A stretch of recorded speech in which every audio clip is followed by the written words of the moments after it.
যারা রয়েছেন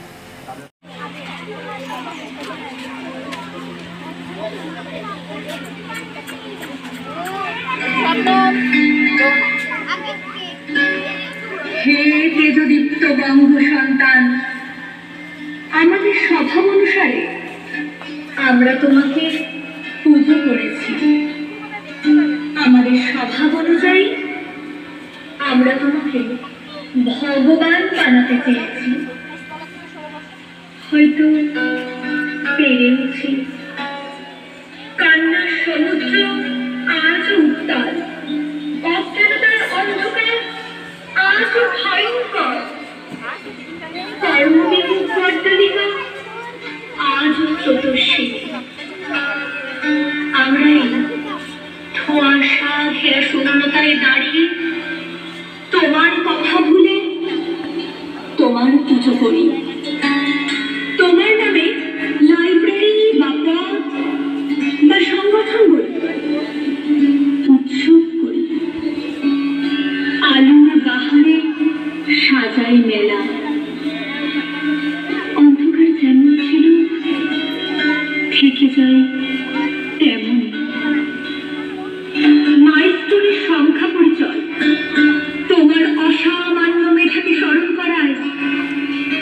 মায়ের ডাকে সাড়া দিতে তোমার ভয়হীন নদী পার হওয়া তোমার অন্তরে মাতৃভক্তিকে তুলে ধরে।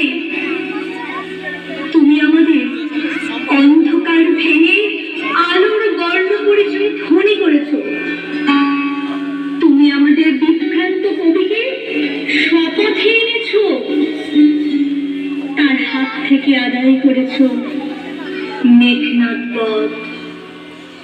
তুমি গরিবের কান্নাকে তুলে নিয়েছ নিজের চোখের পাতায়।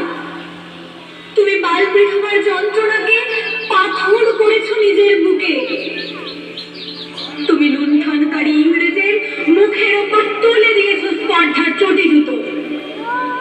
আর সমুদ্র হিমাচল ভারতবাসীর ক্রোধে।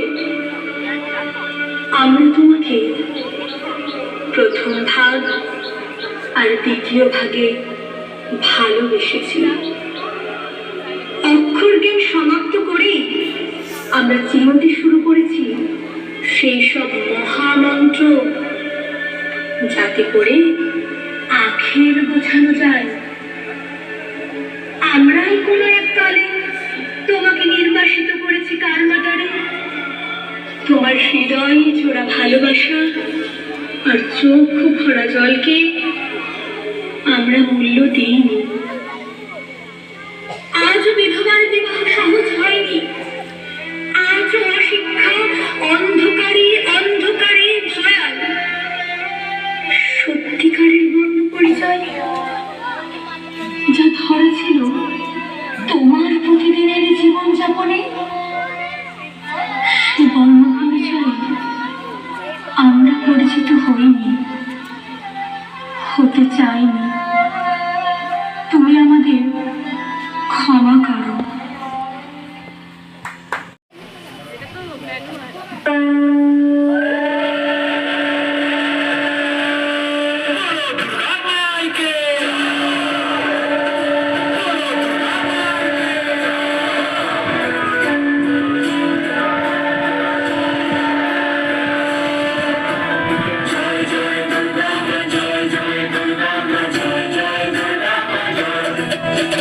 জয় জয়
2025 পণ্ডিত ঈশ্বরচন্দ্র বিদ্যাসাগরের জন্মদিনকে শ্রদ্ধার সঙ্গে স্মরণ করার জন্য অগ্রদীপ বিবেকানন্দ বিদ্যাপীঠের ছোট্ট ছোট্ট কলা কুশলীরা অভিনয় করতে চলেছে ছোট্ট নাটিকা বাঁচুন ও বাঁচান।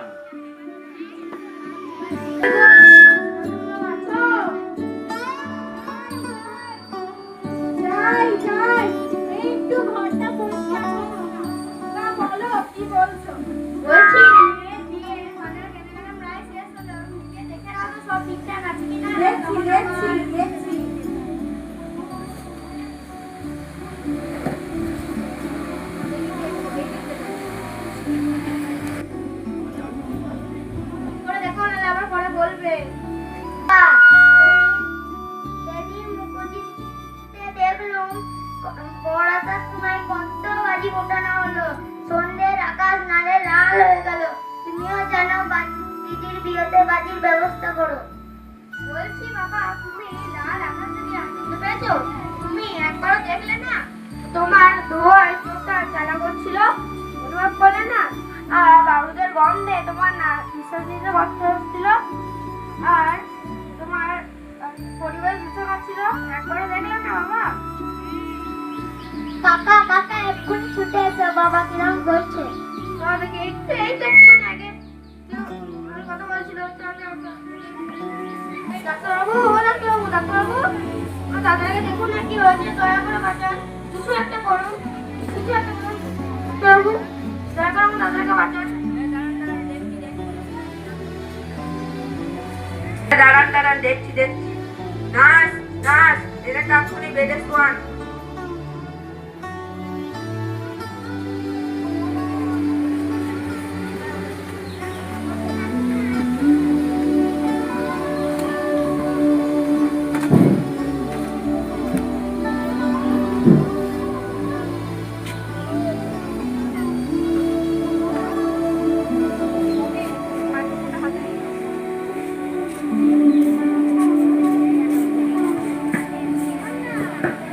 হাত দেখি।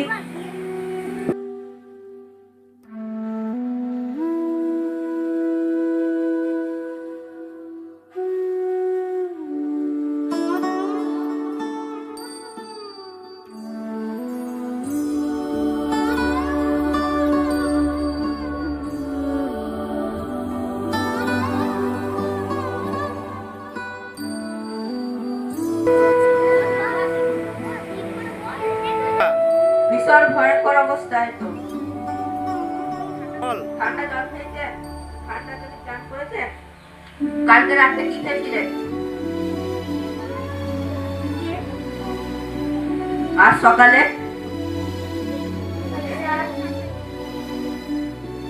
সিগারেট খান নাকি? বেশ, আমি দেখছি। তাহলে তো এরকম হওয়ার কথা নয়।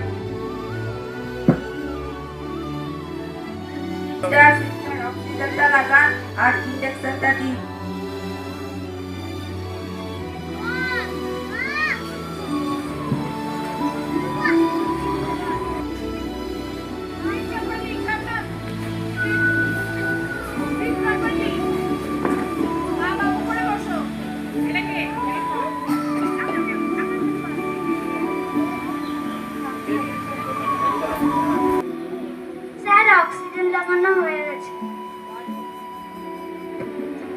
বাড়ির লোককে আমার সঙ্গে দেখা করতে বলুন।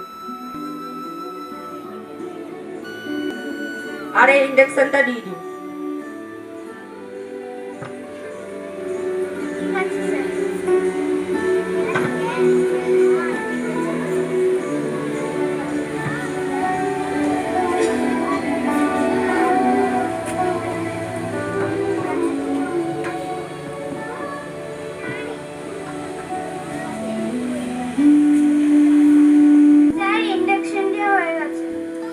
হ্যালো, ওনার বাড়ির লোককে ডাকুন।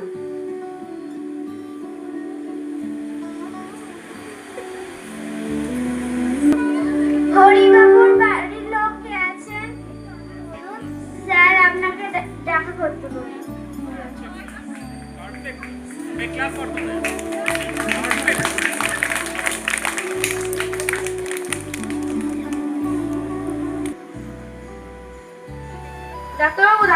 দাদাটা কেমন আছে? কি হয়েছে? দয়া করে বাঁচান, বেঁচে যাবে তো?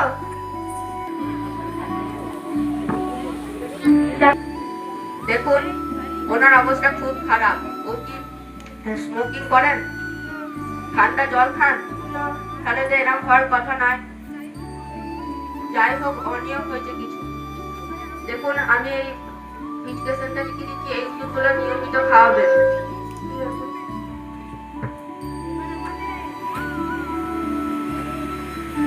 এই নিন। অত কিছু ভাবার নেই, বাহারটা কোনটা কাটলে বোঝা যাবে। দেখলি বাবা, তোকে শ্বাসকষ্টের কথা বলতে না বলতে তোর যেটুকু রকম শ্বাসকষ্টে না নিতে পেরে ছটফট করে মারা যাচ্ছে, দেখলি? আর তুই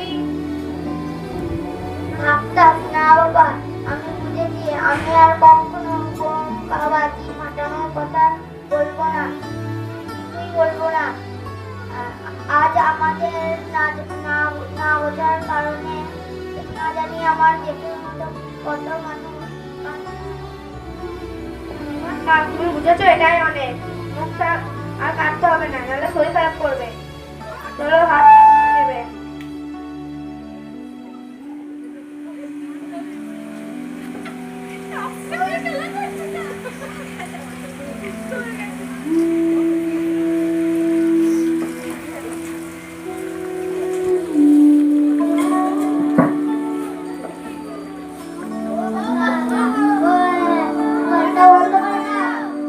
জল যে পড়ে গেল, তাতে কি হয়েছে? আমাদের পাড়ার সরকারি কল তো সারাদিন খোলা থাকে, কেউ তো বন্ধ করে না। বলতে নেই, তুমি চুপ তো। আর আমি বললি তো পৃথিবীর পানীয় জল প্রচন্ড গরমে শুকিয়ে গেছে। কলটি দিয়ে কি জল বেরোয় না? এলে তোমরাই বুঝো জল কতটা প্রয়োজন। বাঁচাবে না নষ্ট করবে? বাঁচাবো। আর বাবা, আমি বন্ধ করছি। আমার ছেলের হয়ে না ভাই, আমারই ভুল। আমি আর কখনো জল নষ্ট করবো না। যেখানে কল খোলা দেখবো তখনই বন্ধ করে দেবো। আর ভোজ বাড়িতে যারা আপ জল খেয়ে আপ ফেলে দেয় তাদের ঘর অনুরোধ করে বলবো যেন সেটা বাড়ি নিয়ে গিয়ে অন্য সময় খেয়ে নিতে। ঠিক আছে ভাই, এটাই অনেক। বাবা, ওই গাছটা দিদির বিয়েতে কেটে দিবা, না হলে প্যান্ডেলের চাঁদি তলাটা ভালো মানাবে না। ভাই, তুই এসব কি বলছিস? পাগল হলে নাকি? রাত্রির অনুষ্ঠানের জন্য অত বড় গাছ কেটে দেওয়ার কথা বলছিস? গাছ তো পরে লাগানো যাবে, আগে বিয়ের অনুষ্ঠানটা হোক তো। না ভাই, আমি গাছ কাটতে দেব না। তাতে আমার বিয়ের অনুষ্ঠান হোক বা না হোক। কেন দিদি, গাছ তো পরে লাগানো যাবে। না ভাই, গাছ আমাদের অক্সিজেন দেয়, আমরা কার্বন ডাই অক্সাইড নিই। আমরা কার্বন ডাই অক্সাইড নিই আর গাছেদের কাছ থেকে আমরা অক্সিজেন নিই। গাছে অনেক গাছ কাটার জন্য আজকে অক্সিজেনের অভাবে জেঠুর শ্বাসকষ্ট, তিনি জীবন মরণের হয়েছে। তাই ভাই, গাছ না কেটে গাছ লাগাও। বলো সবাই, একটি গাছ, একটি প্রাণ, গাছ লাগান, প্রাণ বাঁচান, জল মারো, পৃথিবীকে রক্ষা করো। নিজেকে ভালোবাসলে পরিবেশকে রক্ষা করো।